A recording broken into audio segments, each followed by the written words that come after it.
बहुत ध्यान से आप लोग जो है आज की क्लास को समझने की कोशिश करें। और मैं आपसे प्रॉमिस कर रहा हूँ कि ये क्लास करने के बाद आप solubility, thermal stability, lattice energy, melting point, boiling point, उस टाइप के जो बेसिक सवाल होते हैं जिनमें अधिकतर बच्चे फंस जाते हैं, इस टाइप के क्वेश्चंस को उड़ा दोगे और सिरे से उड़ा दोगे। राइट, किसी भी टाइप का सवाल इससे नहीं बचने वाला। अगर जो टॉपिक पढ़ा दिया है उसी के अंदर से सारा डेटा घूमने वाला है। चलिए, let me start the class. See, application of Fajans. Application of Fajan को पढ़ने के लिए आपको सर की कुछ बातें पता होनी चाहिए। वो क्या हैं बातें, उनको सीखने की कोशिश करते हैं। एक मिनट, फाइल हम लोग ले लें।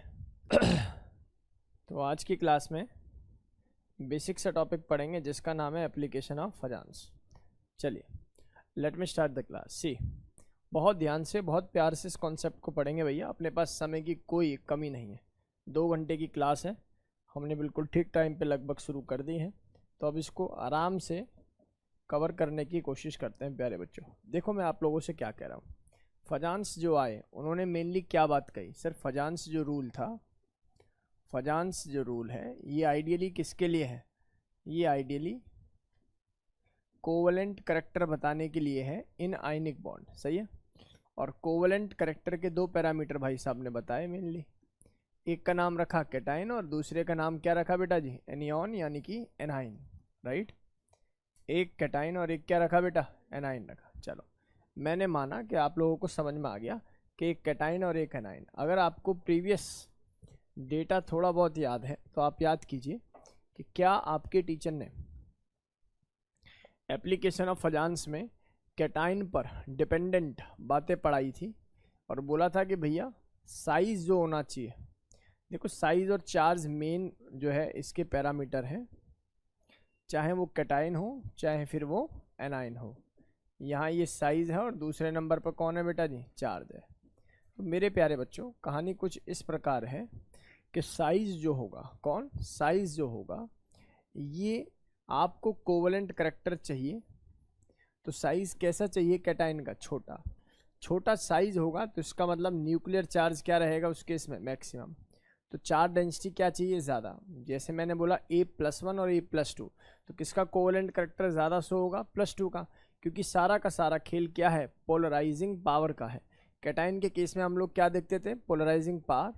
और एनाइन के केस में हम लोग क्या देखते थे? पोलराइजेशन ऑफ एनाइन, यानी कि डिस्टॉर्टेड शेप हो जाती थी स्ट्रक्चर जो है, या जो इसका कहूँ मैं शेप जो है स्पेरिकल से डिस्टॉर्टेड हो जाती थी। राइट, तो बहुत ध्यान से इसको समझेंगे भैया सभी बच्चे। जबकि यहाँ दोनों का साइज मुझे क्या चाहिए भैया? बड़ा। साइज ऑफ कैटाइन भी ज़्यादा चाहिए, चार्ज ऑन कैटाइन भी क्या चाहिए? ज़्यादा, for a covalent bonded compound. Right, तो ये बेसिक पैरामीटर थे। प्रीवियस क्लास में जो प्रेजेंट होगा उसके लिए कुछ भी नहीं है, ठीक है ना? आसानी से बात सीखी जा रही होंगी। तीसरा जो पैरामीटर है प्यारे बच्चों, तीसरा जो पैरामीटर है उसका नाम है PNGC। मैंने आपको बताया था कि भैया PNGC वो फॉलो करते हैं जिसमें N-1D में 10 इलेक्ट्रॉन टहल रहे हों। अब ऐसे कौन कौन से कैटाइंस हैं? तो मैंने आपको बताया था कि लगभग 6 कैटाइंस हैं। इनको आप ऐसे याद करके चलें: जिनी, कनाडा, होगी, विद, कॉपर, सिल्वर, गोल्ड। याद है या भूल चुके? तो ये बेसिक पैरामीटर याद है। और आपको सर ने बोला था कि जो ये कोवलेंट करैक्टर का गेम है ना, CC, याद रहे, आप S ब्लॉक के मेटल से P ब्लॉक और D ब्लॉक की तरफ मूव करेंगे तो जो डिस्टॉर्शन है एनाइन का वो ज़्यादा होगा, क्योंकि जो S ब्लॉक है वो तो न्यूक्लियस के पास है, तो उसके एनाइन का डिस्टॉर्शन क्या रहेगा? मिनिमम। वो इलेक्ट्रॉन को होल्ड करके ही रखेगा। लेकिन जैसे जैसे S से आप P या D की तरफ जाएंगे तो डिस्टॉर्शन बढ़ने लगेगा। ये मैं बोलूँ, अट्रैक्शन क्या होने लगता है बेटा जी? न्यूक्लियर अट्रैक्शन कम होने लगता है। यही रीजन है कि D ब्लॉक में और S ब्लॉक में और P ब्लॉक में पाए जाने वाले एलिमेंट का कोवलेंट करैक्टर पूछता है कोई, तो मैं आंसर कुछ उल्टा लिख दूंगा। सी, आइए भैया बहुत ध्यान से सुनिए। अब हम लोग सीधा सीधा एप्लीकेशन के ऊपर बात करते हैं। ज़्यादा हम लोग जो है चीज़ें इसके अंदर नहीं घोलते। बहुत ध्यान से समझेंगे भाई सभी बच्चे, क्योंकि यार इस पर काफ़ी कहानी मैंने आप लोगों को प्रीवियस क्लास में सुना ली। राइट, आज की क्लास का टॉपिक बहुत रमणीक है। क्या पढ़ना है हमें? देखो, आज की क्लास में मैं आज एक्सेप्शन से भरी हुई दुनिया आपके सामने खड़ी कर दूंगा और जो बच्चा उसको पार कर जाएगा वो समझे कि जैसे उसने अपने जीवन का एक माइलस्टोन पार कर लिया है। सच्ची बता रहा हूँ, दुनिया भर के एक्सेप्शंस पढ़ाने वाला हूँ, और ऐसा नहीं कुछ भी हवा में पढ़ा दूंगा, राइट। जो भी पढ़ाऊंगा उसका एक लॉजिक होगा, उसके पीछे का रीज़न होगा, प्रीवियस क्लासेस से रिलेटेड कुछ डेटा होगा। तो ईमानदारी से आप इसको पढ़ो, आप फिर बहुत ध्यान से समझ सीखने की कोशिश कर। कहानी कुछ इस प्रकार है बेटा कि मेरे पास जब भी एप्लीकेशन आएगी फजान की तो मैं क्या कहता हूँ, बात करते हैं application of Fazan. Application of Fazan बेहद सिंपल है, समझने योग्य है, सीखो। देखो फजान्स रूल ने मेनली किसके बारे में बात की बताओ सर। फजान्स रूल जो है this is all about, Fajan rule is all about covalent character. किसके लिए ये सारी पिक्चर चल रही है बेटा? कोवेलेंट करेक्टर के लिए। आप मुझे एक बात बताओ, किसी का कोवेलेंट करेक्टर बढ़ेगा, बढ़ गया, ठीक है भाई, तो उसका बढ़ जाता है कलर इम्पार्ट। सर ये क्या चीज है बस कुछ कलर इम्पार्ट। इम्पार्ट का मतलब है इंटेंसिटी भी लिख सकते हो, कलर के अंदर इंटेंसिटी, राइट। कलर इंटेंसिटी भी क्या हो जाती है बेटा? बढ़ जाती है। अच्छा, अब ये कोई तुमसे पूछे कि कोवेलेंट करेक्टर बढ़ रहा है तो आयनिक करेक्टर क्या होगा? सर ये तो मतलब समझ रहे हो ना भावना, बहुत जे एडवांस लेवल सवाल हो जाएगा तुम्हारे लिए। कोवेलेंट करेक्टर बढ़ेगा तो आयनिक करेक्टर क्या हो जाएगा? घट जाएगा। और आयनिक करेक्टर घटता है ना बेटा, तो याद रखना आयनिक करेक्टर घटता है तो सॉल्युबिलिटी जो है वो भी घट जाती है। सॉल्युबिलिटी भी क्या हो जाती है बच्चा? घट जाती है। चलो सर आप कह रहे हो तो मान लेते हैं कि सॉल्युबिलिटी घट गई। एक बार दोबारा सुन लो, कोवेलेंट करेक्टर के बढ़ने से कलर इम्पार्ट बढ़ जाता है, आयनिक करेक्टर घट जाता है, और सॉल्युबिलिटी भी क्या हो जाती है बच्चा? घट जाती है। और सॉल्युबिलिटी के साथ साथ आप चाहो तो यहाँ लिख सकते हो कि भैया मेल्टिंग पॉइंट या बॉइलिंग पॉइंट, ये भी क्या हो जाता है बच्चा? घट जाता है। इसका मतलब ये हो गया, इसका मतलब ये हो गया कि कोवेलेंट करेक्टर के बढ़ने से आयनिक करेक्टर घटता है, जिसकी वजह से मेल्टिंग पॉइंट बॉइलिंग पॉइंट भी क्या हो जाता है बेटा जी? घट जाता है, राइट। अब सारा का सारा मुद्दा है ये कलर इम्पार्ट क्या चीज़ है। तो कलर इम्पार्ट समझ लीजिए, मान लीजिए यहाँ एक टेलीविज़न है, ये एग्जांपल मैंने ब्लैक बॉडी में भी दिया होगा, फोटो इलेक्ट्रिक में भी दिया होगा। मान लीजिए टीवी है, और टीवी पे अभी जो चल रहा है वो चल रहा है आज तक। तो आप जब इसका कलर देखेंगे, जब आपका इसका कलर देखेंगे तो कलर क्या होगा बेटा इसका? जब आप इसका कलर देखेंगे तो कलर मिलेगा तुम्हें थोड़ा सा येलोइश और रेडिश, है ना, मान कर चल लेते हैं येलो मिल रहा है, ठीक है। और तुरंत आपने चैनल को चेंज किया, जब चैनल को चेंज किया तो मान लो रिपब्लिक भारत पर आ गए।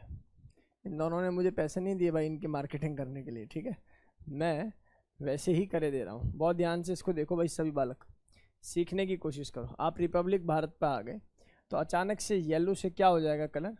सर येलो से कलर हो गया रेड। बेटा इस टर्म को बोलते हैं फ्रिक्वेंसी चेंज, यानी कि जब कलर में ही चेंज आ जाए ना तो उसको हम लोग बोलते हैं फ्रिक्वेंसी का चेंज। लेकिन आपने क्या काम करा, कोई और एक और चैनल लगाया। कौन सा चैनल है बताओ, एक आध नाम बता दो। अब कोई भी देख लो, सब में तो ऐसे ही दिखा देता है ना। ये बता रहा बच्चा न्यूज़ 24, कुछ भी दिखा रहे हैं तो भैया ऐसा मान लेते हैं कि न्यूज़ 24 की तरफ चला गया। इसका कलर ना और ज़्यादा डार्क येलो है, बात को समझना। तो जो डार्क येलो टर्म है ना, ये आइडियली इसके रिस्पेक्ट में कलर इम्पार्ट है। नहीं बस समझ में, यानी कि इंटेंसिटी का इंक्रीज होना ही क्या है? कलर इम्पार्ट है। पहले AgBr था, फिर AgI आ गया, या पहले AgCl था, AgBr हो गया, AgI आ गया। तो जैसे जैसे कलर बढ़ रहा है, जैसे जैसे कोवेलेंट करेक्टर बढ़ रहा है, वैसे वैसे क्या बढ़ रहा होता है बेटा जी? कलर का इम्पार्ट बढ़ रहा होता है, राइट।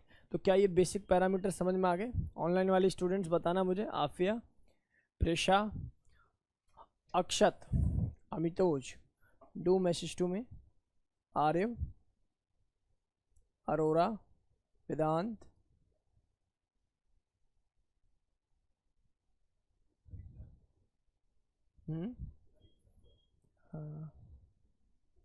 मैक्सिमम। चलिए अब बहुत ध्यान से इसको देखिए प्यारे बच्चों, सीखने की कोशिश करिए भाई, बहुत ध्यान से इसको देखिए, सीखने की कोशिश करिए। कोई बात नहीं, बहुत ध्यान से इसको प्लीज़ देखें, कॉन्सेप्ट को समझने की कोशिश करें। भैया बेसिक है ना, आपने क्या देखना, आपने कोवेलेंट करेक्टर देख लेना है, और जिसका कोवेलेंट करेक्टर ज़्यादा होगा उसका कलर इम्पार्ट भी क्या होगा, ज़्यादा होगा, मेल्टिंग पॉइंट बॉइलिंग पॉइंट क्या होगा, कम होगा, सॉल्युबिलिटी भी क्या होगी बेटा, कम होगी। ठीक है, तो ज़रा नोट कर लो इसमें से जो तुम्हें काम की बातें नज़र आ रही हैं, क्योंकि आज का मुख्य उद्देश्य तो सवाल ही है। Noted.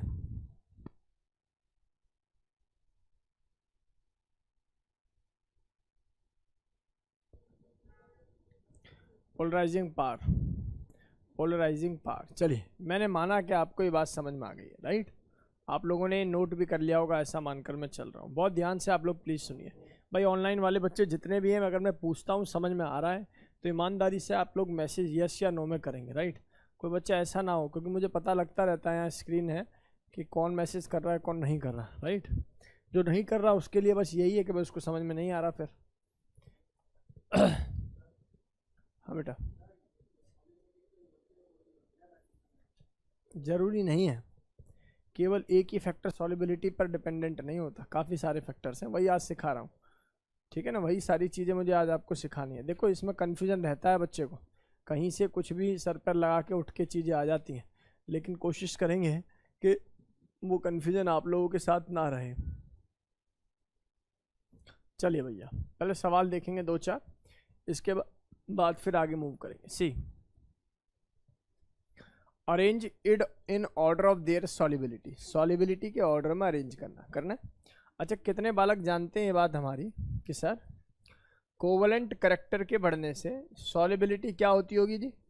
Sir solubility will decreases, हाँ है ना, सॉल्युबिलिटी डिक्रीजेस। सर और तो तमाम मेथड से भी कर सकते थे, बाकी आपने कोवलेंट करेक्टर बोला तो चलो ठीक है ऐसा कर लेते हैं। सी, बताइए, arrange in order of their solubility. ये एजी है, ये एजी है, ये एजी है, ये एजी है, क्या ये कॉमन है? कैटाइन कॉमन हो गया। एनाइन का साइज मुझे क्या चाहिए कोवेलेंट बॉन्ड के लिए? सर बड़ा, तो इसका मतलब भाई साहब का कोवेलेंट करेक्टर क्या रहने वाला है? मैक्सिमम। और कोवेलेंट करेक्टर अगर मैक्सिमम है तो सॉल्युबिलिटी क्या रहने वाली है? मिनिमम। क्या सवाल का सेंस समझ में आ गया आप लोगों को कि why AgI has least solubility? Clear? Why AgI has least solubility. यहाँ आ जाइए PbF2, यहाँ आ जाइए PbCl2, और इसके बाद भी आ जाइए, यहाँ पर लिख रखा है PbBr2 and finally we have PbI2। जल्दी बताइए सर, यहाँ पर भी ऐसे लगा लीजिए सर, Pb तो कॉमन है सर, और आप लोग जानते हो कि इसका Cc क्या रहेगा? मैक्सिमम, और Cc मैक्सिमम रहेगा तो सॉल्युबिलिटी क्या रहनी चाहिए? Ideally minimum. अब ये कलर का इम्पार्ट है, कलर इम्पार्ट का मतलब आप लोगों को मैंने बता दिया, यहाँ इंटेंसिटी का चेंज है, इंटेंसिटी बढ़ गई घट गई ऐसा समझो। AgF AgI में से ज़्यादा कोवेलेंट कौन है सर? AgI, तो इसका मतलब इसका कलर इम्पार्ट भी क्या होगा बेटा? ज़्यादा ही होगा, यानी कि और ज़्यादा डार्क कलर का होता है, ब्राउनिश कलर ऐसा समझ के चलो, ठीक है ना, डार्क इन कलर होता है। बोलो गेम समझ में आया कि नहीं आया? ये बात समझ में आई। ये जो होता है ना, ये वैक्सी सॉलिड होता है, पता है, वैक्स की तरह से, मतलब वाइट ही आप इसको बोल दो, वैक्सी होता है। और ये कैसे कलर का होता है बेटा? ब्राउनिश कलर होता है, ब्राउन कलर का। तो आप लोग समझ पा रहे हो कि यहाँ पर कलर इम्पार्ट क्या है बेटा जी? मैक्सिमम है। कलर इम्पार्ट बोले तो डार्कनेस ऐसा समझो, कलर AgI, हाँ मतलब येलो, पेल येलो, मतलब और ज़्यादा डार्क डार्क डार्क डार्क, बहुत ज़्यादा डार्किश कलर हो जाता है, राइट। आप यहाँ देख लीजिए, अगर आपको ऐसा लिखना है कि येलोइश लिखना है तो येलोइश भी लिख सकते हैं। कंसर्न यहाँ फिलहाल ये है कि एक वाइट है तो एक क्या है बेटा जी? एक बहुत ज़्यादा डार्क इन कलर है, राइट। इधर आ जाएंगे सभी। Arrange into the order of there melting point, melting point के ऑर्डर में अरेंज कीजिए। Anyone in the house, anyone in the house who can arrange, melting point के ऑर्डर में अरेंज कीजिए। कौन बता? अब जी मेल्टिंग पॉइंट के लिए सीधी सी बात है, आप कोवेलेंट करेक्टर चेक करेंगे, जिसका कोवेलेंट करेक्टर ज़्यादा उसका मेल्टिंग पॉइंट क्या रहेगा? कम। तो इसका मतलब क्या हुआ कि यहाँ NaF है, MgF2 है, AlCl3 है। बताओ चलो सर, सीधी सी बात है सर, मुझे तो साफ साफ दिखाई दे रहा है कि चार्ज के बेसिस पर भी अरेंज कर सकते हैं। जिसका चार्ज ज़्यादा होगा उसका कोवेलेंट करेक्टर क्या रहेगा? मैक्सिमम। और कोवेलेंट करेक्टर मैक्सिमम तो मेल्टिंग पॉइंट बॉइलिंग पॉइंट क्या रहने वाले हैं बेटा? कम ही रहने वाले हैं। बता क्या दिक्कत है? ठीक है, अरे सेंस समझ में आया कि नहीं आया? इसीलिए क्योंकि इसका कोवेलेंट करेक्टर ज़्यादा है तो मेल्टिंग पॉइंट क्या रहने वाला है, कम रहने वाला। मैं बार बार ये बात आपको बोल रहा हूँ कि इन सभी डेटा को किससे रिलेट कर लीजिए, कोवेलेंट कैरेक्टर से। नेक्स्ट इधर देखेंगे भाई सभी बच्चे, मैंने बोला Na2O, मैंने बोला MgO, मैंने बोला Al2O3। See the oxidation state you have, it is very simple to each and everyone in the house. Now you can easily predict your answer. What sir, इसका कोवेलेंट कैरेक्टर क्या रहने वाला है, maximum, तो इसका melting point क्या रहने वाला है, मिनिमम। बोलो गेम समझ में आया कि नहीं आया। नेक्स्ट मैंने बोला NaF MgO TiC, बता दो जी। अब क्या करें सर इसमें, है इस टाइप के सवाल में क्या करते हैं भाई, चार्ज देख लेंगे, और चार्ज यहाँ कितना मिलेगा सर, +1 +2, और यहाँ क्या मिलेगा, +4।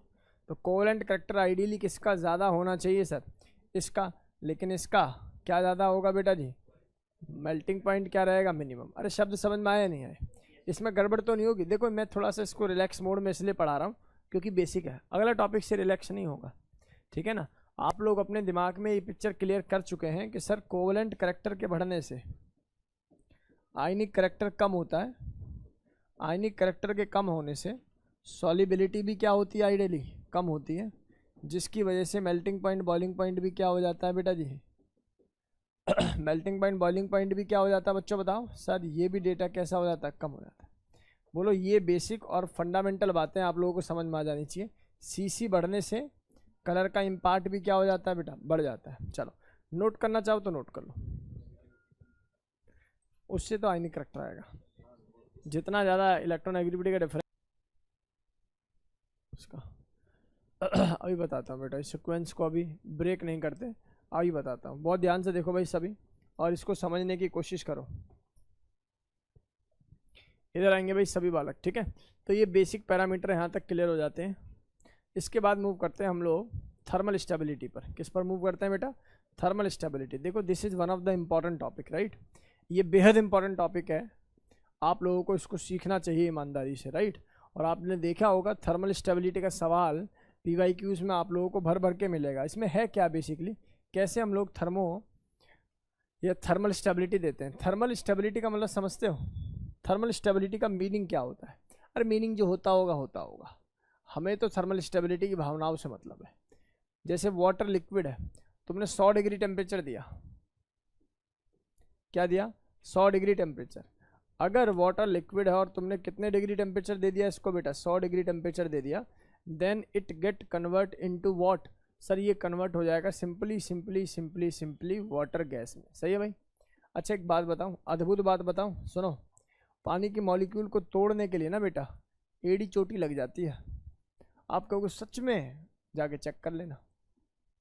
2200 डिग्री टेम्परेचर चाहिए, तब जाके ये अपने अंदर से H2 को और हाफ ऑफ O2 को सेपरेट करता है। पता है आपको, कहते हैं ना कि भैया कोविड आ गया, पानी पानी everywhere, why not we can prepare O2। तो आंसर इज बेहतरीन टेम्परेचर चाहिए। अच्छा इस टेम्परेचर को आप कन्वर्जन टेम्परेचर भी बोलते हो, और इसी को हम लोग बोलते हैं थर्मल डिकम्पोजिशन टेम्परेचर। क्या नाम है इसका, thermal decomposition temperature. Thermal decomposition temperature, thermal decomposition temperature इसका नाम है, थर्मल डिकम्पोजिशन टेम्परेचर इसका नाम है। तो डेटा क्लियर हो गया। अच्छा थर्मल स्टेबिलिटी का मतलब है कि किसी भी कंपाउंड को मैं टेम्परेचर दूं तो उसकी स्टेबिलिटी कितनी है, that will be defined by thermal stability, right. हाँ या ना, सभी सही बात है ना। थर्मल का मतलब क्या होता है बेटा, टेम्परेचर। तो टेम्परेचर देने पर कंपाउंड की स्टेबिलिटी को कैलकुलेट या नापना, यही क्या है, यही है मेरे पास क्या, thermal stability. Sir we can use electrolysis to break the water molecule. हाँ वी कैन यूज सी। अब ज़रा ध्यान से इसको देखें भैया, समझने की कोशिश करें। कॉन्सेप्ट पढ़ा रहा हूँ, कृपया करके ध्यानपूर्वक सुने, अन्यथा गड़बड़ होनी ही होनी है, ठीक है ना। इस रूल के अलावा कोई और रूल इस टॉपिक को कंफ्यूज करेगा ही करेगा। सी रूल नंबर 1, सर जो थर्मल स्टेबिलिटी है ये डायरेक्टली प्रोपोर्शनल है साइज के, यही रूल 1 है। और rule number 2, thermal stability inversely proportional है साइज के। कब, जैसे लेटेस्ट एनर्जी में किया था ऐसे ही इसमें करेंगे, that will be depend upon the anionic part. तो बहुत ध्यान से समझे, thermal stability size by charge, जो कि पोलराइजिंग पावर के क्या है बेटा, इन्वर्सली। बात भी सही है ना। जितनी ज़्यादा पोलराइजिंग पावर उतना साइज छोटा होना चाहिए, तो बोथ आर इनवर्सली प्रोपोर्शनल। अरे बोल दो।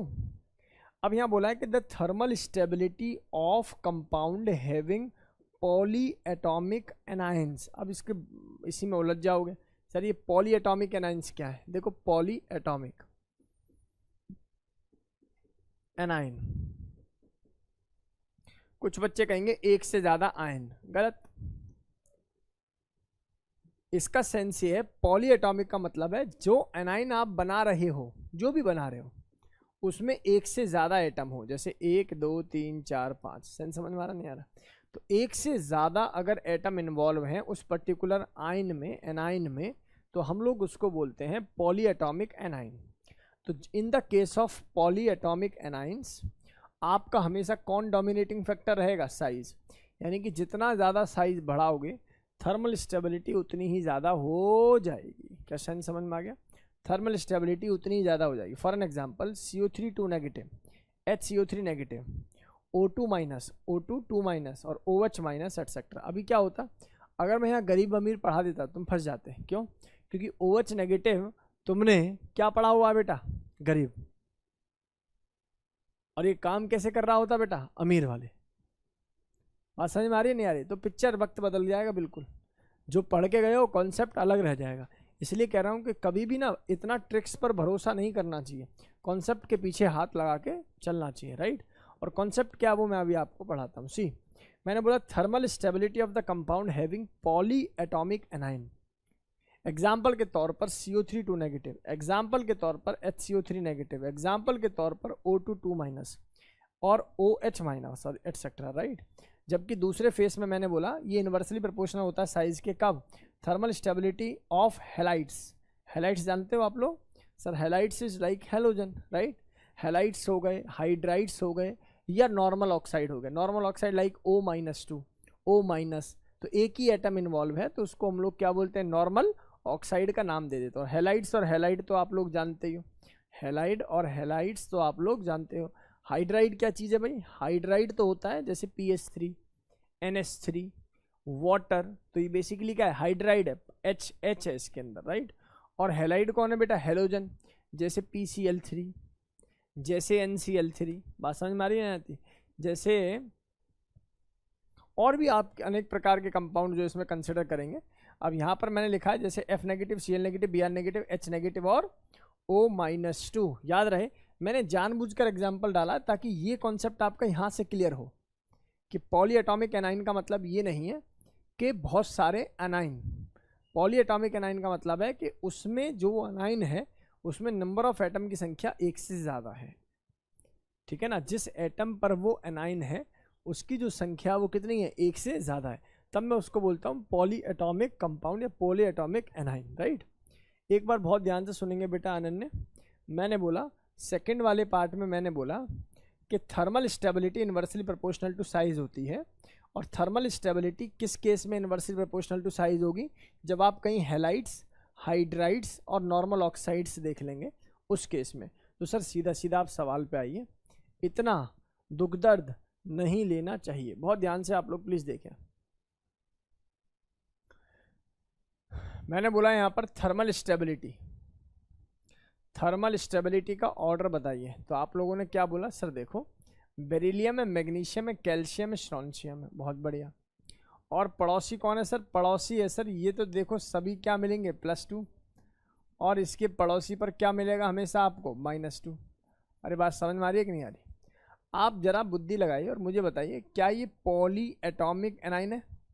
और पॉली एटॉमिक एनाइन साइज के क्या था? Inversely, directly. तो किसका साइज बड़ा है सर? इसका साइज बड़ा है। तो बताओ थर्मल स्टेबिलिटी किसकी बड़ी होगी? इसकी बड़ी होगी। क्या आप लोग सेंस समझ पाए? नहीं सेंस? बोलो बेटा। अगला आ जाइए, आप मुझे बताइए NaHCO3 के और ये क्या ये भी एक पॉली अनायनिक स्पीशीज है? तो किसका साइज ज़्यादा है? जिसका साइज ज़्यादा रहेगा, क्योंकि साइज के क्या होता है बेटा? पॉली अनायनिक वाला पार्ट डायरेक्टली प्रोपोर्शनल है। अर्थात अगर मुझसे कोई स्टेबिलिटी पूछेगा, थर्मल स्टेबिलिटी, तो मैं ऑब्वियस है यही कहने वाला हूँ। अगला भी आप लोग समझ रहे हो। अगर यहाँ तुम छोटा बड़ा अमीर गरीब कर देते तो मारे जाते। ये OH नेगेटिव है और OH नेगेटिव के केस में ये पॉली अनायनिक में ही काउंट होगा। और पॉली एनाइनिक में काउंट होगा तो जिसका साइज बड़ा होगा उसकी थर्मल स्टेबिलिटी भी क्या होगी, ज़्यादा होगी। नेक्स्ट भी आप लोग देख पा रहे हो कुछ ज़बरदस्ती सर ने सारे के सारे क्या लिए हुए हैं, पॉली एनाइनिक। तो आप लोग जान पा रहे होंगे जिसका साइज बड़ा होगा उसकी थर्मल स्टेबिलिटी भी क्या होगी बेटा, ज़्यादा, क्योंकि top to bottom in a group size will always increase. Size क्या होगा हमेशा बेटा जी, इंक्रीज होगा। अमितोज, या ये बात समझ में आई या नहीं आई? मैंने बोला CaO2, आप बताइए क्या ये +2 और क्या ये -2 है?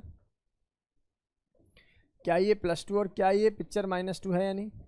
क्या ये +2 क्या ये -2? अच्छा एक बताओ ये कौन है, ये पॉली है या मोनो है? सर पॉली है सर, और पॉली है तो जिसका साइज बड़ा होगा निश्चित है उसकी थर्मल स्टेबिलिटी भी क्या होगी, ज़्यादा। Are you getting my words और नॉट? क्या आपको ऐसा लगता है कि ये चीज़ पढ़ने से पेपर के लिए कॉम्पिटिटिव देता तैयार हो रहा है?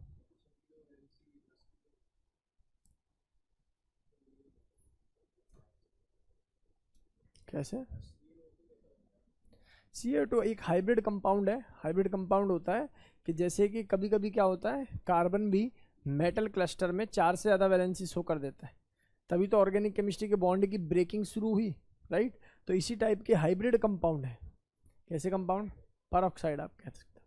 हाइब्रिड कंपाउंड, हाइब्रिड कंपाउंड के अंदर आप ये नहीं देखते कि वो स्टेबल है, इसलिए तो लीस्ट स्टेबल भी लिखा है इसको। टेम्परेचर देने से पहले ही क्या लिखने का, उड़ जाएगा। और किस में कन्वर्ट हो जाएगा, CaO में। अमितोज बात क्लियर है बेटा? बता। अक्षज, प्रिशा, अक्षत, बेनीपुरी, RM, फिक्स है। पॉली का मतलब ही मल्टीपल है, बाय Ca+2 एंड -2 बेटा। और ये एक हाइब्रिड कंपाउंड है। कैसे कंपाउंड है? हाइब्रिड। अगर फॉर्मेशन करके दे दिया उन्होंने तो मानकर चलो कि ये ऐसा है, ठीक है? इसमें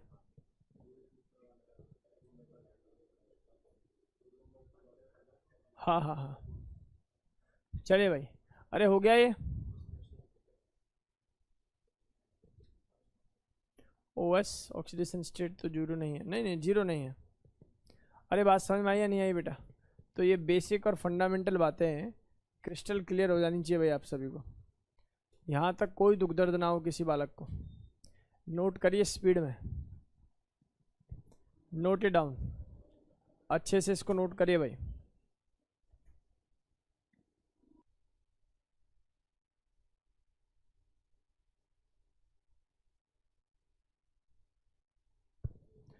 चलो भाई आगे, इधर आओ बच्चा, इधर देखना। चलिए ये सवाल करो, सारे थर्मल स्टेबिलिटी हैं, राइट? टाइम ले लो आप लोग, आराम से दिमाग लगाओ। Arrange in order of there thermal stability, लगाओ बुद्धि, दिमाग लगाना पड़ेगा भाई। समय अंतराल कितना दे दें इसके लिए? 5 मिनट, 2 मिनट? 2 मिनट में तो हिल जाओगे यार। सोचो सोचो सोचो, पूरे 5 मिनट है तुम्हारे पास सोचने के लिए। जो भी कुछ है वो सामने है, उसको देख ले।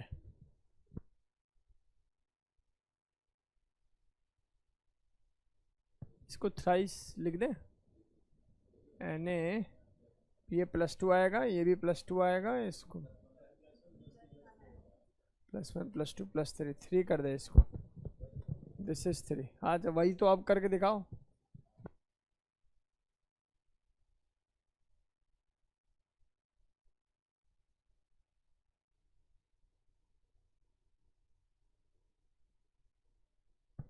हो गया? चलिए भाई इधर आ जाइए भाई, आंसर बताइए भाई सभी, आंसर बताइए ऑनलाइन स्टूडेंट्स, बहुत जल्दी से आंसर बताइए। Do message to me. चलिए आपको लिख देना चाहिए था वैसे अभी तक आंसर। सी, आपने क्या काम करना है, सेंस समझ में आ गया? आपने देखा है क्या कि क्या ये पॉली एनाइनिक स्पीसीज है? आप कहोगे बिल्कुल है। और अगर ये पॉली एनाइनिक है तो ये निश्चित है कि किस बात पर डिपेंड करेगी, बताओ? सर ये डिपेंड करेगी साइज पर।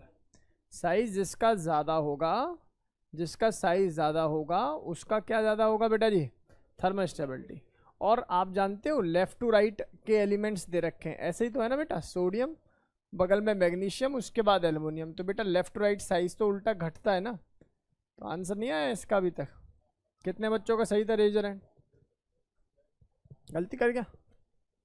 चलिए नेक्स्ट देखिए जरा ध्यान से, इधर आएंगे वे सभी, ये HF HCl HBr HI, जल्दी बताओ। थर्मल स्टेबिलिटी क्या करना है सर? सर यही तो, F negative, Cl negative, Br negative और I नेगेटिव। अच्छा ये कैसे अनाइन है? ये कैसे अनाइन है? क्या ये नॉर्मल अनाइन है? हाँ या ना? अरे कुछ तो बोलो।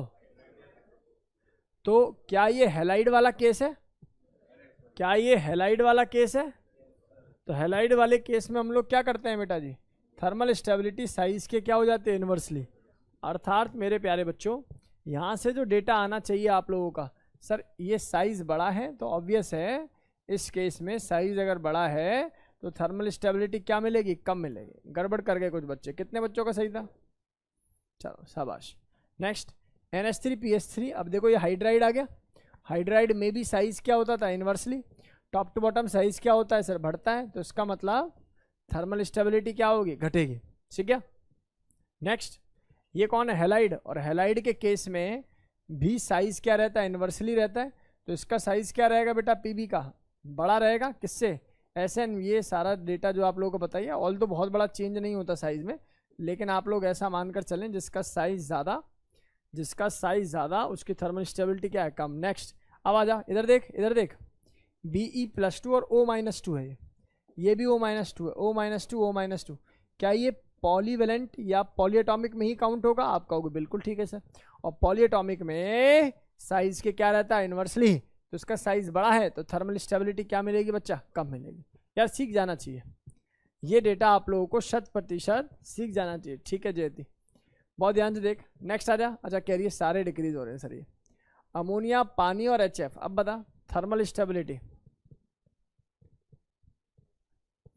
थर्मल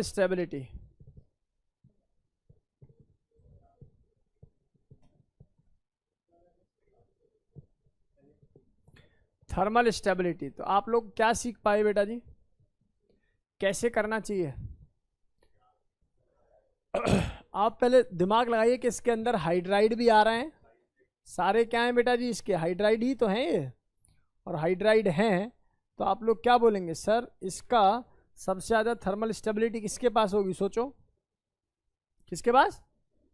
HF के पास थर्मल स्टेबिलिटी मैक्सिमम रहेगी। ये बिल्कुल सही है, गलत नहीं है, बिल्कुल सही है।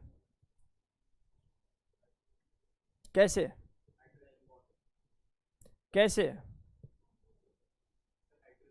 Hydrogen bonding is one of the reason कि सर इसकी हाइड्रोजन बॉन्डिंग मैक्सिमम है, तो स्टेबिलिटी क्या रहेगी, मैक्सिमम रहेगी with respect to temperature also.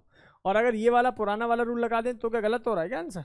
क्यों गलत हो रहा है भाई? एक बात बता, साइज बड़ा कुछ नहीं, तू बस ये देख कि सारे कौन है, हाइड्राइड हो गए ना, सारे कौन हो गए, हाइड्राइड। और हाइड्राइड के केस में साइज जिसका छोटा है उसकी थर्मल स्टेबिलिटी ज़्यादा है। क्या दिक्कत है? F का साइज छोटा मिलेगा एज कम्पेयर टू N। गलत थोड़ी हुआ लॉजिक बिल्कुल सही है अपनी जगह, बात समझ में आ रही नहीं आ रही? लेकिन फिर भी आप इसका एक रीज़न बोल सकते हो कि सर HF के अंदर जो है हाइड्रोजन बॉन्डिंग स्ट्रांग है। वैसे ना ये हाइड्रोजन बॉन्डिंग वाला रीजन नहीं बोलो तो अच्छा है। रीजन बताऊं क्यों? क्योंकि पानी के अंदर extent of hydrogen bonding HF से भी ज़्यादा होती है, quantity of hydrogen bonding water की HF से ज़्यादा होती है। मैं पढ़ाऊंगा आज ही, इसलिए उसका बॉइलिंग पॉइंट HF से भी ज़्यादा हो जाता है। ठीक है ना? तो आज की क्लास में हम लोग इसको डिस्कस करेंगे। क्या ये कॉन्सेप्ट आप लोगों को समझ में आया? से यस और नो? डेटा क्लियर है कि सारे के सारे हाइड्राइड थे, तो हाइड्राइड के केस में साइज इन्वर्सली प्रोपोर्शनल होता है। और साइज किसका ज़्यादा है बेटा जी? नाइट्रोजन का साइज बड़ा होता है, क्योंकि लेफ्ट राइट साइज क्या होता है, घटता है। नाइट्रोजन, ऑक्सीजन, देन फ्लोरीन, तो फ्लोरीन का साइज सबसे छोटा, तो थर्मल स्टेबिलिटी क्या मिलेगी? मैक्सिमम मिलेगी। नेक्स्ट है NaF, MgF2 और AlF3। बता दो जल्दी से सर, क्या ये हैलाइड है? हैलाइड है। और हैलाइड किस बात पर डिपेंड करता है? साइज के इन्वर्सली। साइज किसका ज़्यादा बता दो सर? इसका साइज कम तो इसकी थर्मल स्टेबिलिटी ज़्यादा। अरे समझ में आया कि नहीं आया? पक्की बात। क्या मेरी क्लास के सभी बच्चों को ये बेसिक और फंडामेंटल बातें समझ में आ गई। डू मैसेज टू मी, बहुत जल्दी से मुझे मैसेज करें। अचल, जोश, अचिंत, Aditya, Aafia, Agastya, Akshat, Akshaj, Ananya, Arif, Ghanima, Mridhun, Prasha. Do message to बच्चा, वेदांत। चलो, मैंने माना बच्चा कि ये बात आपको समझ में आई, right. See see see the next level. See, आप लोगों को अभी तक मैंने फजान की एप्लीकेशन पढ़ाई है बेटा, जिसमें मैंने covalent character, solubility, melting point, boiling point, colour impart को डिस्कस कर लिया है। फिर इसके बाद मैंने आपको थर्मल स्टेबिलिटी भी डिस्कस करा दिया। अब जो पहली वाली शीट थी, जो आज आपको मॉड्यूल मिलेंगे, उसके 3 टॉपिक आप बहुत बढ़िया से लगा सकते हो। कल की क्लास में हम लोग वीबीटी शुरू कर देंगे बेटा जी, है ना। वीबीटी हाइब्रिडाइजेशन वाला कॉन्सेप्ट जो है शुरू कर देंगे। बहुत ही बेसिक सी क्लास से पढ़ाएंगे और मस्ती से पढ़ाएंगे। मतलब आपको फील होगा अंदर से कि जितना ज़्यादा आप उस पर फोकस करोगे उतना ज़्यादा आपकी ऑर्गेनिक मजबूत होगी, राइट। कहाँ है सेकंड लास्ट? ये वाला, ये वाला, ये वाला क्यों? -4 किसका? इसका। भगवान, एक आयन पे देख।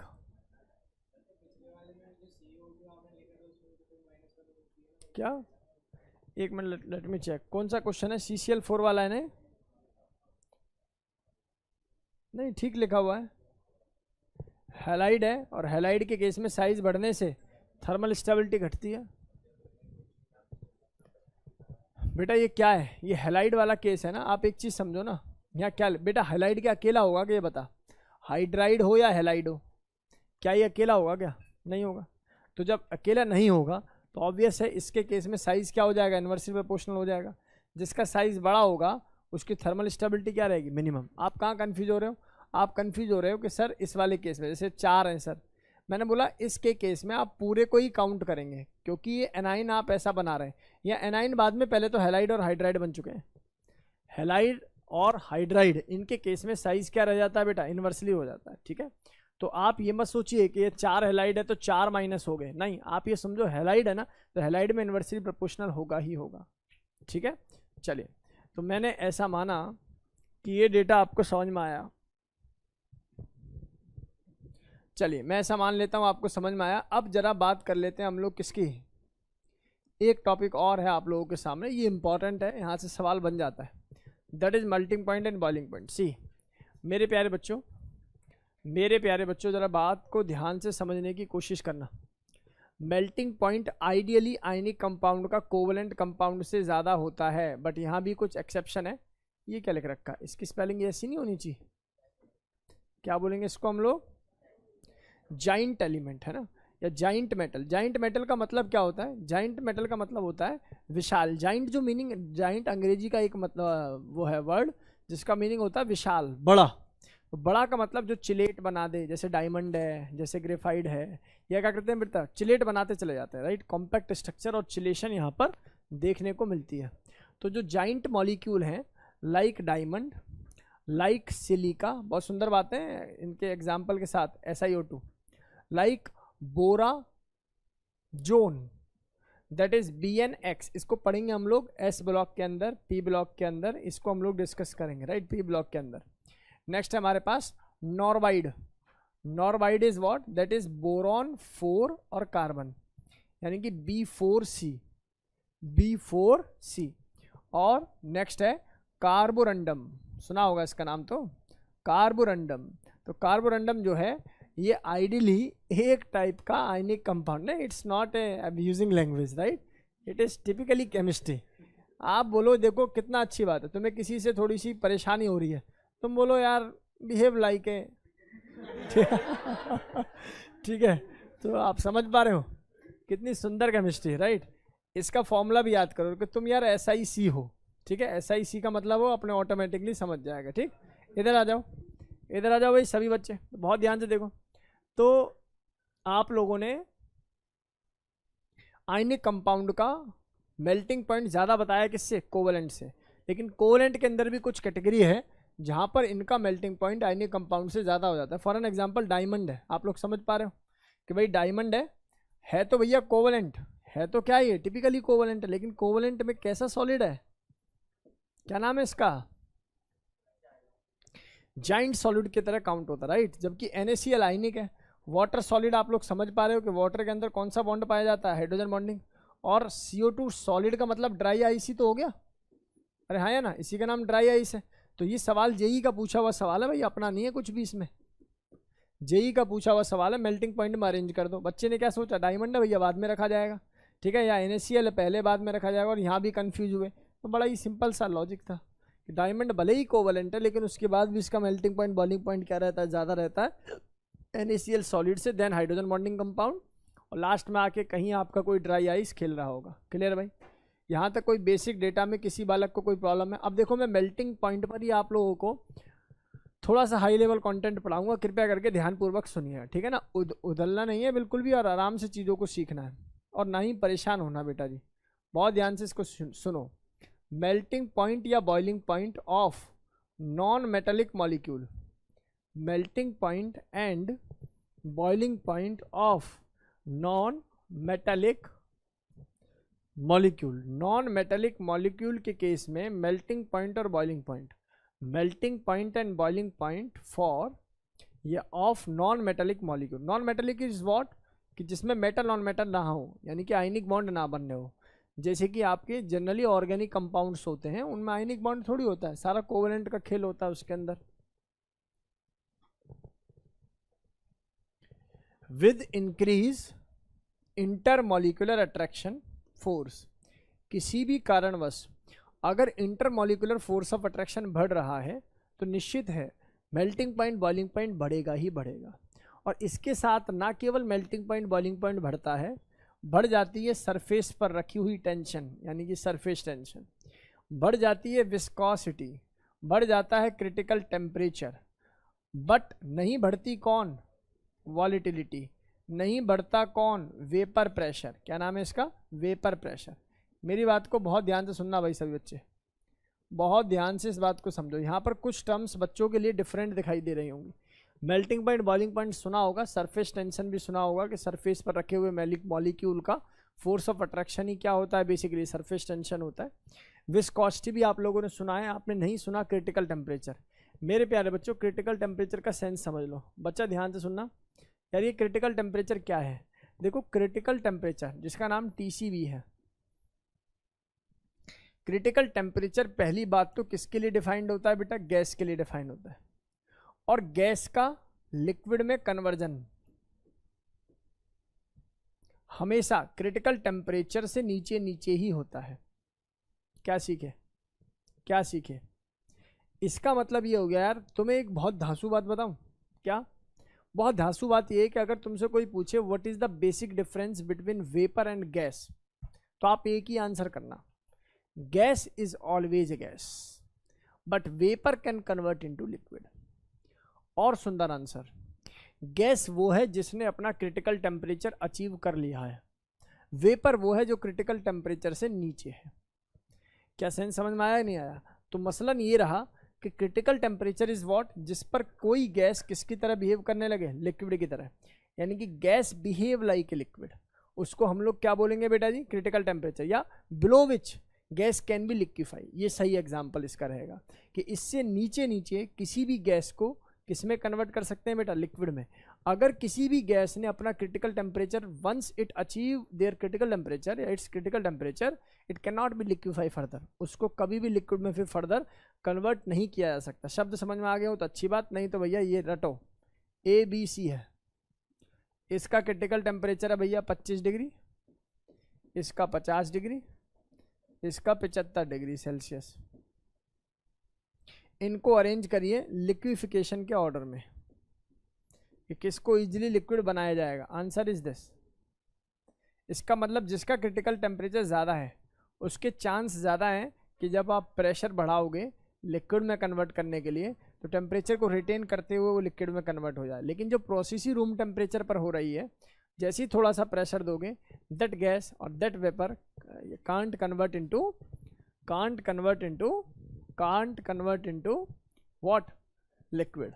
क्या मेरी बात समझ में आ रही है? क्या कह रहे हो बेटा Akshat Benipuri sir, my net went gone, could you please explain the last one. ठीक है, इधर सुन, मैंने बोला critical temperature is what, critical temperature का मतलब होता है टीसी। क्रिटिकल टेम्परेचर का मीनिंग है बेटा टीसी। ये वो टेम्परेचर है, the temperature at which gas, या एट अबव विच भी लिख सकते हो, at above which gas can't liquefy. Gas को किस में कन्वर्ट नहीं कर सकते, लिक्विड में कन्वर्ट नहीं कर सकते।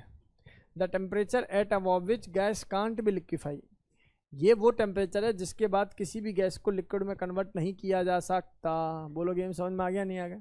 इसलिए जिसका क्रिटिकल टेम्परेचर ज़्यादा रहेगा उस गैस का लिक्विड में कन्वर्जन पॉसिबल रहता है। चलिए, मैंने माना कि आप लोगों को समझ में आ गया होगा, मानने में क्या जाता है। सीधा सीधा हम लोग फोकस करें आगे के सवाल में। वॉलेटिलिटी क्या है बेटा?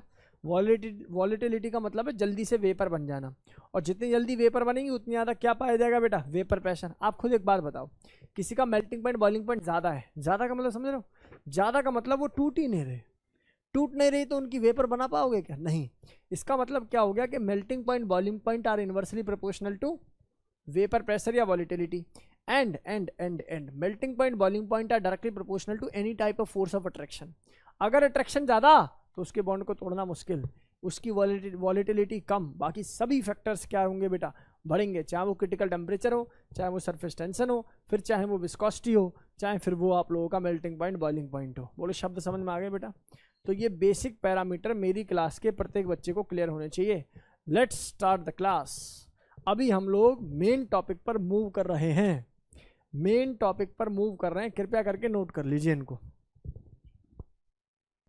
चलो आ जाओ, एक सवाल देख लो भाई सभी बालक, सभी बच्चे एक सवाल देखें। इधर आएंगे सभी। सवाल हो गया? पूछा हुआ बॉइलिंग पॉइंट बता दो। आप क्या कहोगे? सर पहली बात तो ईथर हाइड्रोजन बॉन्ड बहुत कम बनाता है, इवन बनाएगा भी तो बहुत कम बनाएगा, तो मतलब ये इसका मेन फोर्स होता है वंडरवाल फोर्स। अब देखो पिछला यहाँ यूज़ होगा, जो पुराना बच्चा है वो तो सीखेगा, जो नया बच्चा उसको कष्ट होगा थोड़ा सा, लेकिन कोशिश करें भैया सीख लें।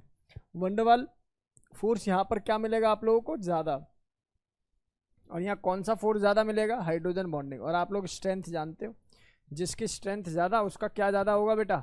उसका बॉइलिंग पॉइंट भी क्या रहेगा? ज़्यादा ही रहेगा।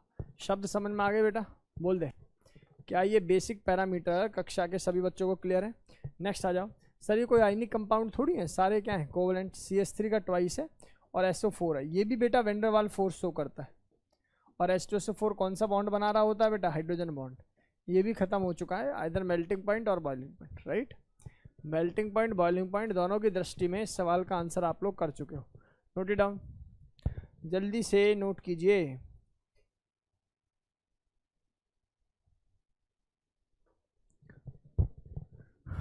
बस अब क्वेश्चन ही क्वेश्चन होंगे।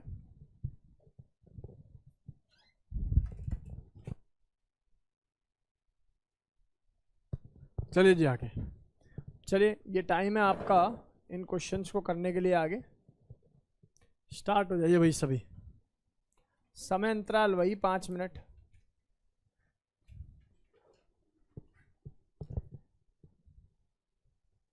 पाँच मिनट के अंदर अंदर इन क्वेश्चंस को लगाएं भाई।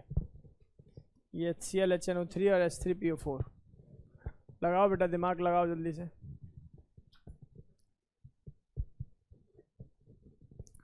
जल्दी जल्दी कीजिए।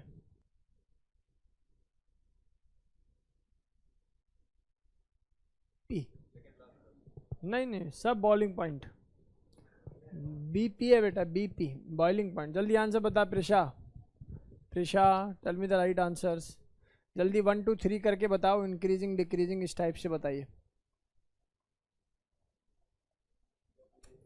जल्दी जल्दी कीजिए बेटा, बहुत जल्दी कीजिए।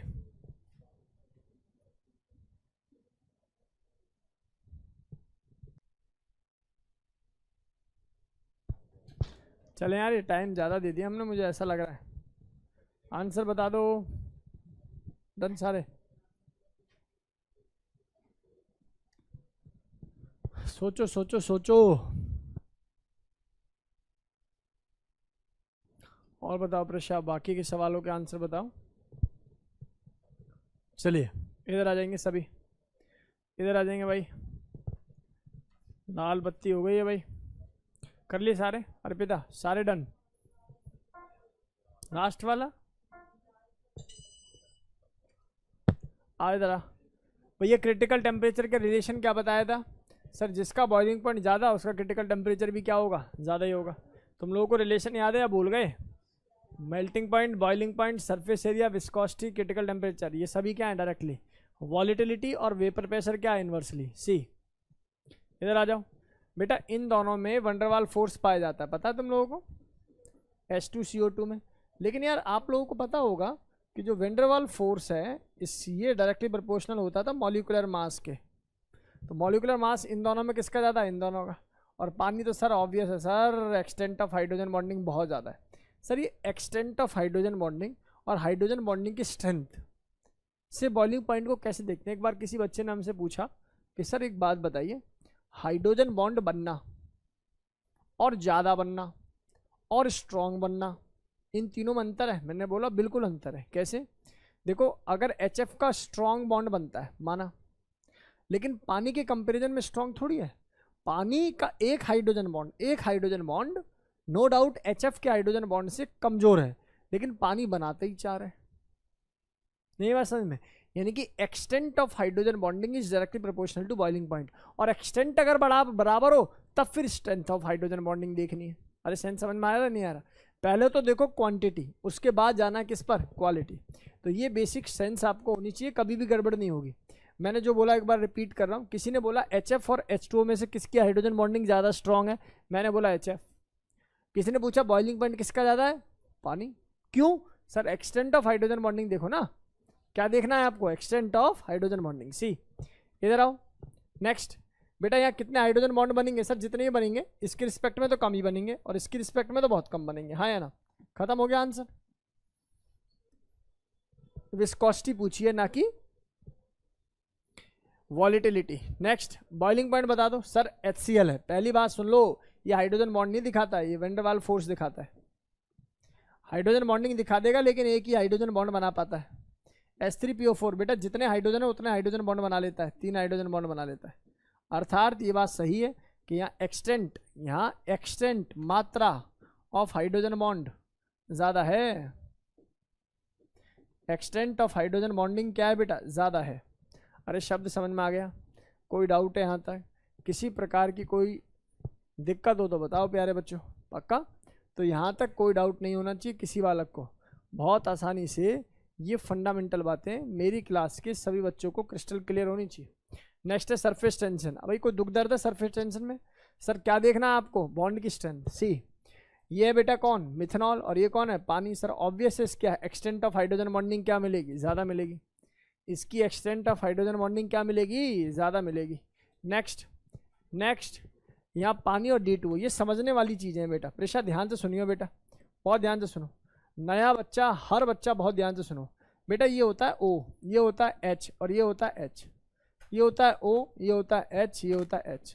हाइड्रोजन बॉन्डिंग फिनोमिना ये है कि ऑक्सीजन इससे इलेक्ट्रॉन को खींचेगा और यहाँ कौन सा चार्ज डेवलप कर देगा? पॉजिटिव। ये पॉजिटिव चार्ज इसके लॉन पेयर को अपनी तरफ खींचता है और ऐसा प्रतीत होता है मानो बॉन्ड बन रहा हो। इस वाले बॉन्ड का नाम होता है बेटा हाइड्रोजन बॉन्ड। सही है बेटा? मुद्दे की बात यह है कि इस पर जितना प्लस बनेगा उतना ज्यादा इलेक्ट्रॉन को खींचेगा। तो एक काम कर लो ना,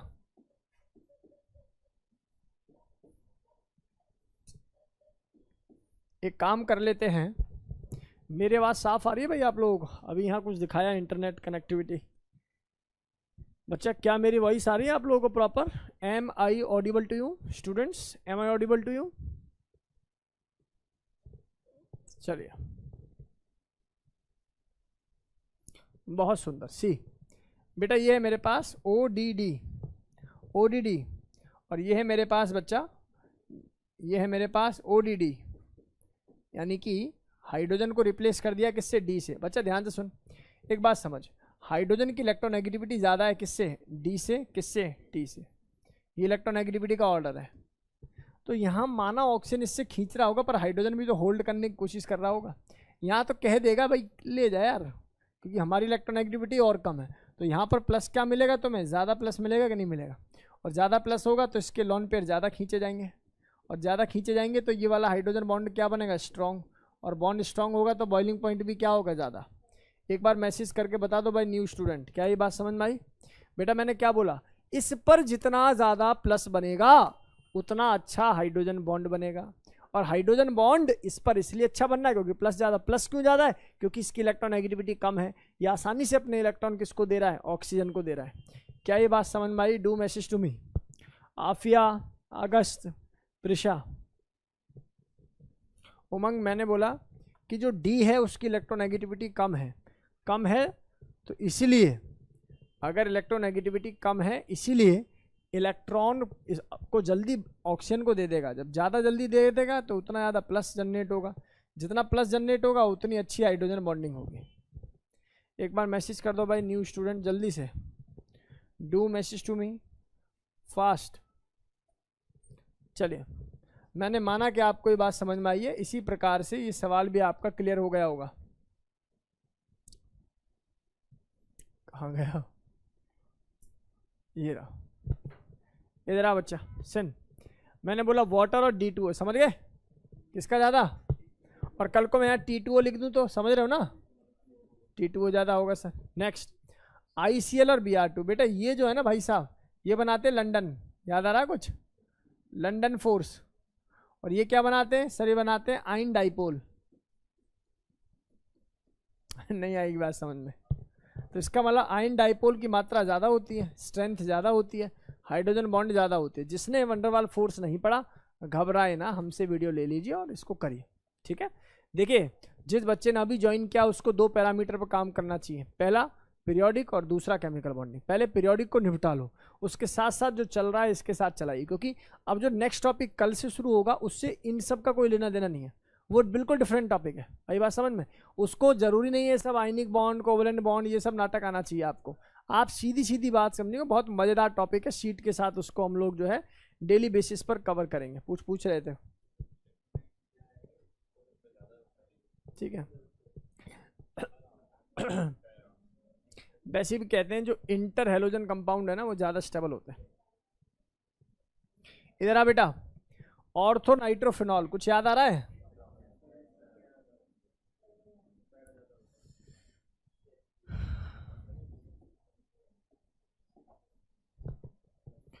इंटर वाले की हाइड्रोजन बॉन्डिंग क्या रहती है? ज्यादा रहती है as compare to intra. Intermolecular hydrogen bonding is more than that of intra. तो यही रीजन है कि जो पैरा नाइट्रोफिनॉल है वो इंट्रा मॉलिक्यूलर हाइड्रोजन बॉन्डिंग दिखाता है। यही रीजन है कि बॉइलिंग पॉइंट भी क्या रहेगा इसका? ज्यादा रहेगा। भाई शब्द समझ में आ गए आप लोगों को?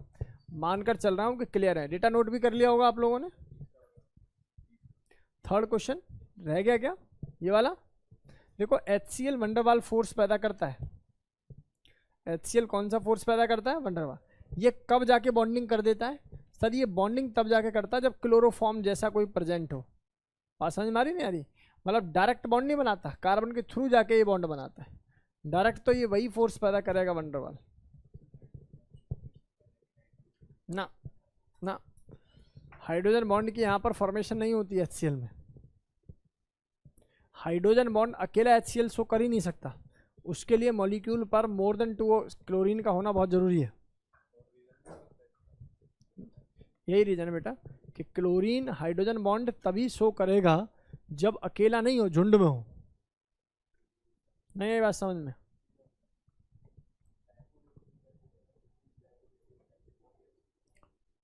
आगे मूव करें।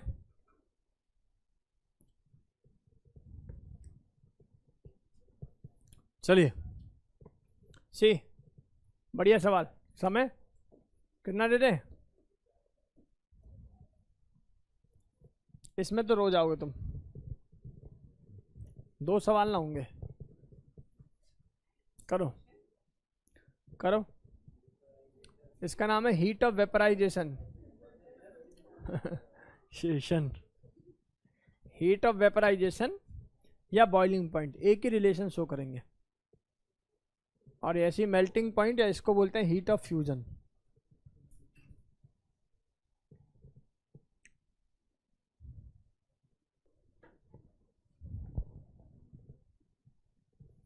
चलिए जी, आंसर तो दिए हैं कुछ बच्चों ने आंसर्स तो दिए हैं। चेक कर लेते हैं भाई, चेक कर लेते हैं कितने बच्चों के आंसर सही हैं। सी बच्चा इधर देखना, पहला तो खत्म है।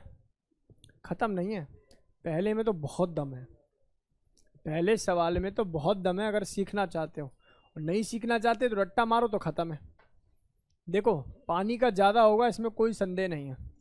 बेटा ये 4 हाइड्रोजन बॉन्ड बनाता है। सर हमें कैसे पता लगेगा? उसके लिए तुम्हें हाइड्रोजन बॉन्डिंग की वीडियो देखनी पड़ेगी। HF 2 हाइड्रोजन बॉन्ड बनाता है, एक H से और F से। और अमोनिया दिखता 3 है लेकिन बनाता कितना है? फंस गए ना, 2-2। इसमें कोई संदेह नहीं कि पानी ज़्यादा होगा इनसे, लेकिन इन दोनों में अगर हाइड्रोजन बॉन्ड बराबर हो जाए तो कहाँ जाना होता है? स्ट्रेंथ। तो इसका मतलब भाई साहब की जो स्ट्रेंथ है, if hydrogen bond are same या number of hydrogen bond are same, then compare strength, then only you can compare strength. और किसकी स्ट्रेंथ ज़्यादा होगी भैया? HF की। तो सर यहाँ क्यों नहीं हुआ फिर? यहाँ मेल्टिंग पॉइंट का ऑर्डर ये है। हाउ कैसे? सर यहाँ भी ऐसा होना चाहिए अमोनिया पहले। तो याद रहे बॉइलिंग पॉइंट का ऑर्डर और मेल्टिंग पॉइंट के ऑर्डर में अंतर है। यहाँ भी रीजन सेम बताओगे। सर हाइड्रोजन बॉन्ड है सर 4, और यहाँ हाइड्रोजन बॉन्ड कितना है बेटा जी? 2, और यहाँ हाइड्रोजन बॉन्ड क्या है बेटा? 2। सर यहाँ वाला जो हाइड्रोजन बॉन्ड है ना, इसकी स्ट्रेंथ तो बहुत ज़्यादा है, उसके बावजूद भी जो इसका नेचर है, यानी कि जो क्लस्टर बनता है, जो स्ट्रक्चर इसका बनता है, इसके पास लो बॉन्ड डिसोसिएशन एनर्जी होती है। लो बॉन्ड डिसोसिएशन एनर्जी होने की वजह से इस बॉन्ड को आसानी से तोड़ा जा सकता है। और लो बॉन्ड डिसोसिएशन एनर्जी होती है, यही रीज़न है कि HF का मेल्टिंग पॉइंट क्या रहता है? कम। एक बार दोबारा सुन लो। HF और अमोनिया में देखो सुनो, बॉइलिंग पॉइंट डिपेंड करता है एटम के जो बॉन्ड बना है उस पर, और मेल्टिंग पॉइंट डिपेंड करता है क्रिस्टल पर। शब्द समझ में आ रहा है नहीं आ रहा? Melting point depend upon the crystal, complete crystal, जबकि बॉइलिंग पॉइंट किस बात पर डिपेंड करता है? Boiling point depend upon the bond only. एक बॉन्ड पर डिपेंड करता है और एक किस पर डिपेंड करता है बेटा? ये कंप्लीट क्रिस्टल पर डिपेंड करता है। याद रहे बात कि मेल्टिंग पॉइंट को पढ़ते हुए हमें पूरे क्रिस्टल की स्टेबिलिटी देखनी है, और बॉइलिंग पॉइंट को पढ़ते हुए हमें किसकी स्टेबिलिटी देखनी है? बॉन्ड की स्टेबिलिटी देखनी है। तो याद रहे कि NH3 का जो क्रिस्टल बनता है that is quite stronger than HF crystal. जबकि इनकी हाइड्रोजन बॉन्डिंग की बात करूं, या मैं बोलूं हीट ऑफ वेपराइजेशन की बात करूं, बॉइलिंग पॉइंट की बात करूं, तो यहाँ स्वैप पे ध्यान रखना। और ये बहुत बड़ा ट्रैप है, बच्चा मेल्टिंग पॉइंट बॉइलिंग पॉइंट को कंबाइन करके पड़ जाता है और गलती कर बैठता है। याद रहे मेल्टिंग पॉइंट बॉइलिंग पॉइंट पानी का तो सबसे ज़्यादा होगा, लेकिन अमोनिया का बॉइलिंग पॉइंट कम और अमोनिया का मेल्टिंग पॉइंट ज़्यादा होगा due to its compact structure, जब मैं मेल्टिंग पॉइंट बोल रहा हूँ। और बॉइलिंग पॉइंट इसलिए कम होगा क्योंकि यहाँ पर bond strength of ammonia is quite less. बोलो गेम समझ में आया कि नहीं आया? अच्छी तरीके से कॉन्सेप्ट क्लियर होना चाहिए, कोई गड़बड़ ना हो। अब बताओ मुझे मेल्टिंग पॉइंट बॉइलिंग पॉइंट का ऑर्डर बताना। भाई ये सारे वंडरवाल फोर्सेस हैं। जिस बच्चे को नहीं पता, वंडरवाल फोर्स की स्ट्रेंथ डायरेक्टली प्रोपोर्शनल होती है मॉलिक्यूलर मास के। आप बताओ जिसका मास ज़्यादा उसकी स्ट्रेंथ ज़्यादा, उसका मेल्टिंग पॉइंट बॉइलिंग पॉइंट ज़्यादा। जिसका मास ज़्यादा उसकी स्ट्रेंथ ज़्यादा, उसका मेल्टिंग पॉइंट बॉइलिंग पॉइंट ज़्यादा। जिसका मास ज़्यादा उसकी स्ट्रेंथ ज़्यादा, उसका बॉइलिंग पॉइंट मेल्टिंग पॉइंट ज़्यादा। जिसका मास ज़्यादा उसकी स्ट्रेंथ ज़्यादा, उसका मेल्टिंग पॉइंट बॉइलिंग पॉइंट ज़्यादा। जिसका मास ज़्यादा उसकी स्ट्रेंथ ज़्यादा, उसका बॉइलिंग पॉइंट ज़्यादा। ये गलती करनी नहीं है। क्यों? क्योंकि ये कौन है बेटा? H2। याद करो एक्सेप्शन की एक्सेप्शन पढ़ाई गई थी और बोली थी कि यहाँ पर लार्ज इलेक्ट्रॉनिक डिस्पर्जन होता है। याद आ रहा है बेटा? जिसकी वजह से इसका जो डाइपोल बनता है वो काफ़ी लंबे समय तक बनता है। Somehow it has much more stability. तो आप ये कह देना कि H2 का ज़्यादा होगा किससे? Helium, irrespective of their molecular mass. समझ में आएगा धीरे धीरे, ठीक है ना? देखो इनऑर्गेनिक केमिस्ट्री नाम ही ऐसा है कि ऐसा नहीं कह सकते कि इसके पीछे का कॉन्सेप्ट आपको दिखाया नहीं जा सकता, केवल बताया जा सकता है। आई बात समझ में? तो दोनों में यही अंतर है। आपको एज इट इज पढ़ना पड़ेगा कि यहाँ पर इलेक्ट्रॉन का डिस्पर्जन, चार्ज का डिस्पर्जन हाइड्रोजन के केस में ज़्यादा होता है। किसके रिस्पेक्ट में? हीलियम के रिस्पेक्ट में। यही रीज़न है कि यहाँ मास बाद में, पहले तो आयनिक जो अट्रैक्शन है वही डोमिनेटिंग फैक्टर हो जाता है। क्लियर है? पूछो। नहीं, केवल हीलियम के रिस्पेक्ट में। अब जैसे जैसे हीलियम का नीचे वाले नोबल गैस की तरफ जाओगे, मास बढ़ेगा, मास बढ़ेगा तो डेटा में भी चेंज, डेटा में चेंज, राइट। अच्छा, एटॉमिक नंबर भूल गया, चलो। तो ये बेटा समझ में आ गई बात, यहाँ तक कोई डाउट है भाई किसी बालक को? तो यहाँ तक हम लोगों ने आज की क्लास में क्या पढ़ा बताना। आज की क्लास में सबसे पहले पढ़ा एप्लीकेशन ऑफ फजान्स, जिसमें covalent character, ionic character, solubility, melting point, boiling point, colour impart को सीखा। उसके बाद पढ़ा आप लोगों को thermal stability. Thermal stability complete हम लोगों ने कर लिया, उसका सवाल हम लोगों से बहुत प्यार से बन जाएगा। तीसरे नंबर पे हम लोगों ने सीखा क्या? आप लोगों को सीखा heat of vaporisation, heat of fusion, melting point की डेप्थनेस और विस्कोसिटी, है ना। और आप लोगों को बाकी सारे पैरामीटर्स को हम लोगों ने डिस्कस किया। हो जाएगा या नहीं हो जाएगा? यहाँ तक कोई दुख दर्द किसी बच्चे को ना हो। अब क्या काम करना है आप लोगों को? अब ऐसे एज इट इज़ तो सवाल है नहीं, जो बच्चे यहाँ प्रेजेंट हैं, अभी मॉड्यूल दिया जा रहा है, उनको बेटा जी मॉड्यूल लीजिए। और जो बच्चे ऑनलाइन है, कृपया करके कल सभी बच्चे प्रेजेंट हो जाइएगा, ठीक है। आप अपना भैया मॉड्यूल लेके जाओ, मॉर्निंग इवनिंग कल दोनों क्लास लेने की संभावना है। गला सही हो जाएगा भाई, ठीक है। आप लोग जो है कोशिश करें कि दोनों ही क्लास ली जाएँ, ठीक है। मतलब कल या तो मॉर्निंग में आ जाएँ, कल या इवनिंग में आ जाएँ, अपने अकॉर्डिंगली उस बैच को फॉलो करें। कल से आप समझिए कि केमिकल बॉन्डिंग का बिल्कुल नया रूप शुरू होने जा रहा है, और कितना पहले पढ़ा है नहीं पढ़ा वो मैटर नहीं करेगा। अब नए तरीके से चीज़ों को हम लोग स्टार्ट करेंगे, राइट। चलिए, कक्षा में आज इतना ही। Thank you so much to all of you. और ऑनलाइन वाले बच्चे अपना लीव कर सकते हैं। बहुत जल्दी से मैसेज करके मुझे बताएं भाई। अमितोज आज ही आजा बैकअप के लिए, कल शाम को आजा, ठीक है।